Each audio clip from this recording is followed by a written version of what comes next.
Last year, my family and I had a trip around our country, Vietnam, for a week. We visited a lot of interesting places, but the most impressive places we want to tell you are: first, we came to Hanoi and visited Ho Chi Minh Mausoleum. This is his resting place. Beside that, it is Ba Square. Uncle Ho read the Declaration of Independence in 1945. 2 days later, we traveled to Quảng Ninh and had a good time there. We arrived in Ha Long Bay. Every year, millions of people from many countries came here for their vacation to enjoy the natural beauty. It was recognized one of 7 natural wonders of the world in 2013 by the UNESCO. After that, we flew to Huế, the old capital of Vietnam. We came to Huế Citadel.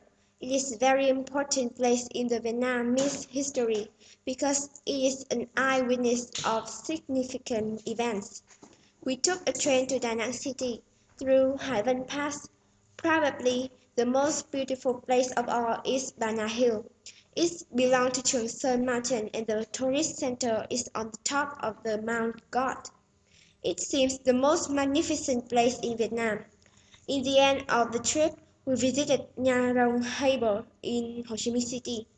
In 1911, Uncle Ho from here went on a 34-year trip. This harbour lies next to Saigon River, and it is a place where Vietnamese people exchange of goods with foreign people.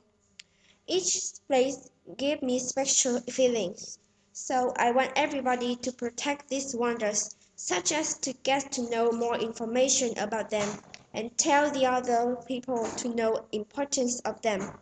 If you have a chance, you should visit them to admire the beauty of them and you can feel proud of Vietnam, our country.